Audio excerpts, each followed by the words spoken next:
मित्रांनो, 29 ऑगस्ट रोजी मुंबईत मराठा आरक्षणाचा मोर्चा जाहीर झाला होता। ती तारीख सर्वांना माहीत होती। या पार्श्वभूमीवर राष्ट्रवादी काँग्रेस शरदचंद्र पवार गटाने राज्यात ओबीसी मंडल यात्रा सुरू केली आणि याची सुरुवात त्यांनी नागपूरपासून केली।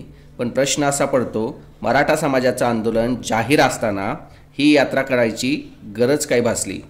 एकीकडे शरद पवार साहेबांचा पक्ष मराठा आरक्षणाला पाठिंबा देतोय असं दाखवत आहे, तर दुसरीकडे त्याच पक्षाच्या मंचावर तुम्ही घरचाच रस्ता दाखवा, कुठेतरी खोटे नाटे सर्टिफिकेट आणतील आणि आम्ही ओबीसी असं नाही चालणार, ही माझी ठाम भूमिका आहे। मराठा समाजातील प्रमाणपत्र धारकांना डुप्लिकेट ओबीसी अशी हिणवणारी वक्तव्य होतात। हा नेमका कोणता दुटप्पीपणा आहे? मराठा समाजाला जे कुणबी प्रमाणपत्र मिळाले आहे ते कायदेशीररित्या मिळाले आहे। यात त्यांनी कुणाच्या हक्काचं काहीही हिरावून घेतलेले नाही। तरीही अशा भाषांचा अर्थ काय आणि याला राष्ट्रवादी शरदचंद्र पवार पक्षाचे पदाधिकारी आणि त्यांचे अध्यक्ष मान्यता देत आहेत का?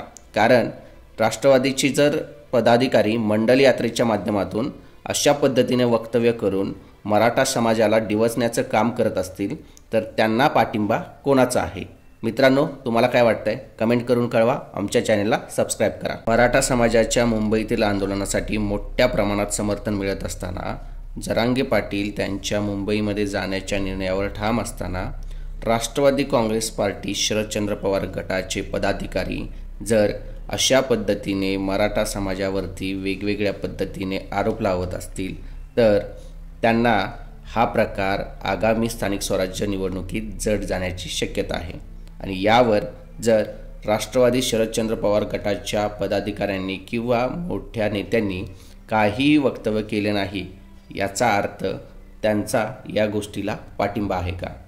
एकतर शरदचंद्र पवार गटाच्या पक्षाचे मंडल यात्रा काढण्याचं टायमिंग हे पूर्णपणे चुकीचं वाटतंय, किंवा नेहमीच्याच पद्धतीने या यात्रेच्या माध्यमातून त्यांना काय साधायचं आहे? जरांगे पाटलांच्या आंदोलनामागे शरद पवारांचा हात आहे असे आरोप वेळोवेळी होत असतात। मग या आरोपातून मुक्तता मिळवण्यासाठी शरदचंद्र पवार गटाच्या पक्षाने आत्ता ओबीसी मंडल यात्रा काढून आपण जरांगे पाटलांच्या आंदोलनापासून फार दूर आहे किंवा ओबीसींचा आपल्याला फार कळवळा आहे अशा पद्धतीची प्रतिमा निर्माण करण्याचा प्रयत्न केला आहे का? मित्रांनो, तुम्हाला काय वाटतंय? ओबीसी मंडल यात्रेच्या माध्यमातून शरद पवार साहेबांनी कोणतं टायमिंग साधलंय हे कळायला काही मार्ग नाही आहे। पण आपल्या टायमिंगसाठी फेमस असणारे शरद पवार साहेब आता मराठा आरक्षणाचा मुद्दा आणि त्यांचं आंदोलन आणि त्याचबरोबर ओबीसी मंडल यात्रा यातून स्वतःचा फायदा कसा साधणार हे पाहणं औत्सुक्याचं ठरेल। मित्रांनो, तुम्हाला काय वाटतंय? या दोन्ही गोष्टीतून राष्ट्रवादी शरदचंद्र पवार गटाच्या पक्षाला फायदा होणार आहे का?